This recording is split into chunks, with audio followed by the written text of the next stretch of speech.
Hello students, हम industrial dispute act में हमने section 3 works committee, conciliation officer, conciliation board, court of inquiry, ठीक है, labour court, tribunal, national tribunal, इन सब को डिस्कस कर लिया। इसके बाद पावर एंड प्रोसीजर्स देखे हमने अथॉरिटी के, और इससे पहले हमने ड्यूटीज़ ऑफ कंसिलिएशन ऑफिसर पढ़ा था। और आज हम पढ़ेंगे सेक्शन 13। सेक्शन 13 ये क्या है? Duties of board. Duties of board क्या है? ठीक है, इसका 13 का क्लॉज 1 ये कहता है कि डिस्प्यूट जो रेफर्ड किया गया है इस सेक्शन में, किसको? बोर्ड को।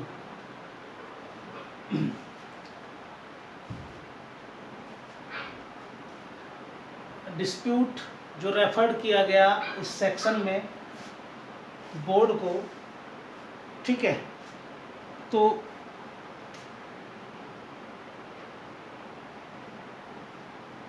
ड्यूटी ऑफ बोर्ड क्या होगी कि वो उसमें सेटलमेंट कराने का प्रयास करेगा, ठीक है।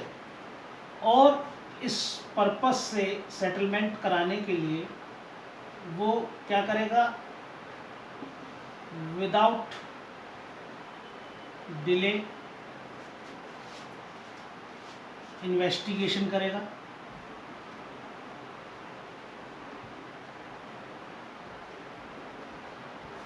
ठीक है, उन मैटर की जो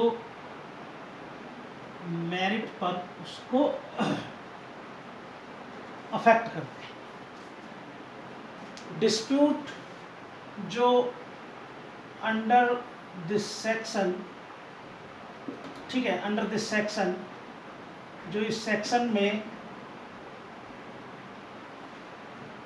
बोर्ड को रेफर किया गया, तो ड्यूटी बोर्ड की ये ड्यूटी है कि वो सेटलमेंट कराएगा और बिना देर किए हुए उसका इन्वेस्टिगेशन करेगा और मैटर्स का जो उसे मेरिट पर, गुणदोष पर प्रभावित करेगा, ठीक है। और ऐसा करने के लिए वो डू ऑल सच थिंग, जिसको वो थिंक फिट, जो भी वो ठीक समझता है वो सारे काम, ठीक है, वो कर सकते। Do all such things think fit, जो वो ठीक समझता हो वो सारे काम वो कर सकता है। और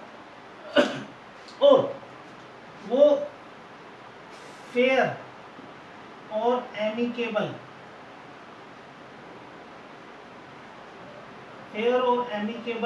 सेटलमेंट कराने के लिए क्या करेगा? पार्टीज को इंड्यूस करेगा, ठीक है। पार्टीज को एक फेयर और एमिकेबल, मैत्रीपूर्ण सेटलमेंट कराने के लिए पार्टीज को इंड्यूस करेगा। बोर्ड की ड्यूटी क्या है? जो डिस्प्यूट उसको रेफर्ड किया गया है इस सेक्शन में, वो उसके संबंध में सेटलमेंट कराने का प्रयास करेगा और विदाउट डिले इन्वेस्टिगेशन करेगा उन मैटर्स की जो उसको मेरिट पर इफेक्ट करते हों। और ऐसा करने के लिए वो सारे काम कर सकता है जो वो ठीक समझे, ठीक है। और ये डिस्प्यूट का फेयर और एमिकेबल सेटलमेंट कराने के लिए जो पार्टीज टू डिस्प्यूट है उनको ऐसा करने के लिए इंड्यूस करेगा, उत्प्रेरित करेगा, ठीक है। ये तो हुआ क्लोज 1। अब हम 13 का close 2।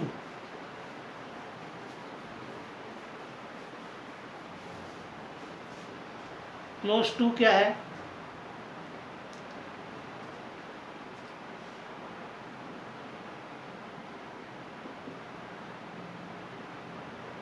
After settlement, after settlement ये जो बोर्ड है, बोर्ड क्या करेगा? सेंड करेगा एक रिपोर्ट टू एप्रोप्रिएट गवर्नमेंट, और इस रिपोर्ट में, इस रिपोर्ट के साथ में plus with memorandum of settlement, ठीक है, और इसमें साइंड होंगे बाय पार्टीज के साइन भी होंगे। रिपोर्ट के साथ में एक मेमोरेंडम ऑफ सेटलमेंट भी जाएगा, ठीक है, और इसमें उस सेटलमेंट पर पार्टीज के साइन होंगे, ठीक है। इसका क्लोज 3 यहीं पर देख लेते हैं। If no settlement,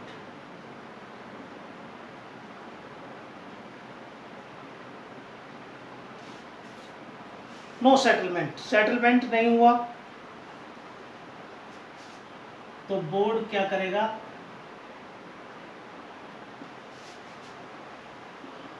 after closing the investigation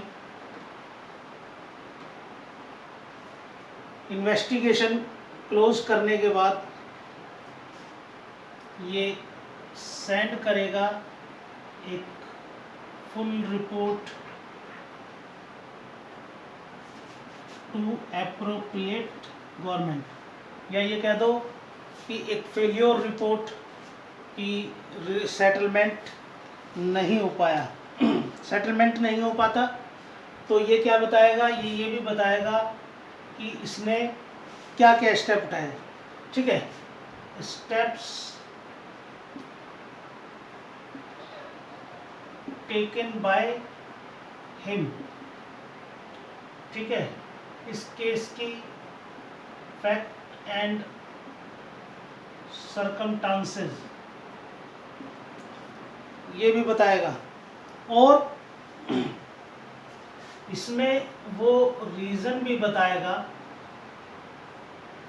कि settlement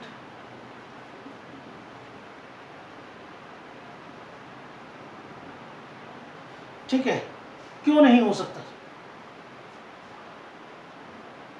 could not be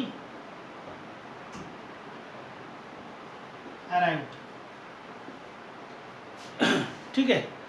settlement ना होने के कारण बताएगा, ठीक है। सेटलमेंट हो गया तो एक रिपोर्ट भेजेगा जिसमें मेमोरेंडम ऑफ सेटलमेंट भी होगा और साइन होंगे पार्टीज के, एप्रोप्रिएट गवर्नमेंट। अगर सेटलमेंट नहीं होता है, सेटलमेंट नहीं हुआ तो बोर्ड क्या करेगा?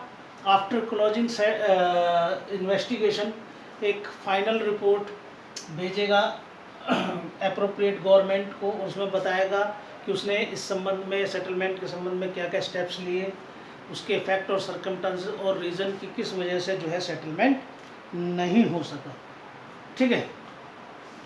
इसका क्लोज 4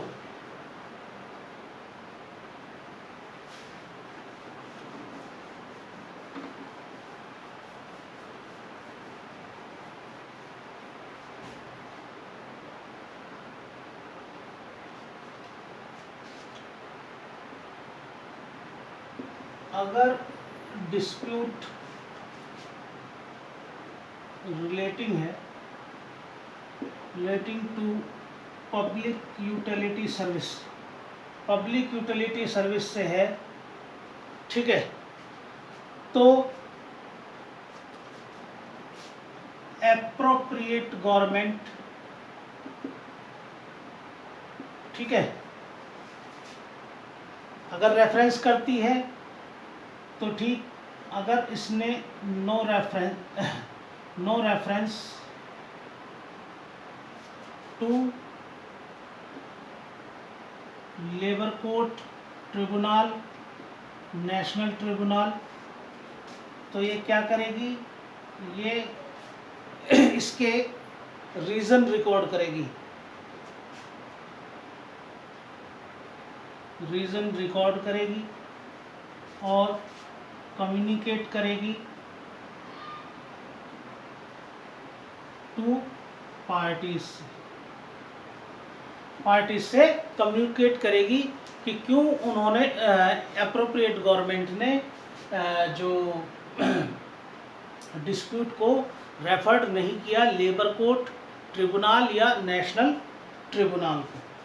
ठीक है, नेक्स्ट एंड लास्ट क्लॉज इसका क्लॉज 5,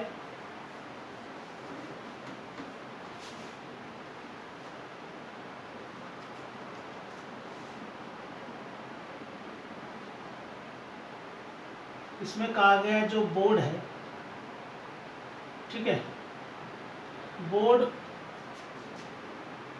रिपोर्ट को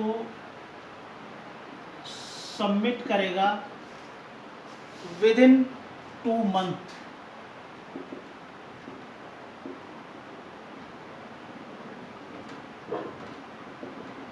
में, जिस दिन उसको डिस्प्यूट रेफर्ड किया गया, जिस दिन उसको डिस्प्यूट रेफर्ड किया गया उस दिन से 2 महीने के भीतर जो है अपनी रिपोर्ट सबमिट करेगा।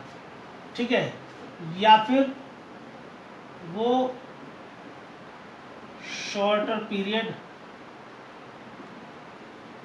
जो फिक्स्ड किया गया हो एप्रोप्रिएट गवर्नमेंट के द्वारा, भाई विद इन 2 मंथ या फिर शॉर्टर पीरियड। यहाँ पे कहा गया है कि एप्रोप्रिएट गवर्नमेंट, ठीक है, ये क्या है, समय समय पर अगर उसको लगता है टाइम टू टाइम उस पीरियड को एक्सटेंड भी कर सकेगी। ठीक है, एक्सटेंड द पीरियड को एक्सटेंड कर सकेगी। इसी में ही एक और एक्सेप्शन है भाई, 2 बातें तो ये हो गई कि 2 महीने में या उतने शॉर्टर पीरियड में जितना एप्रोप्रिएट गवर्नमेंट फिक्स्ड कर दे उतने में, अदरवाइज ये दोनों क्या है, ये दोनों इसके एक्सेप्शन है, एक्सेप्शन कि अगर एप्रोप्रिएट गवर्नमेंट चाहे तो एक्सटेंड कर सकती है उसका पीरियड को। और इसमें ये कहा गया कि मे बी एक्सटेंडेड,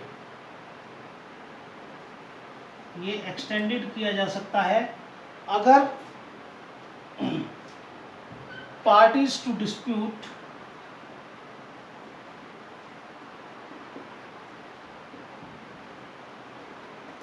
क्या है, एग्री हो जाएं इन राइटिंग,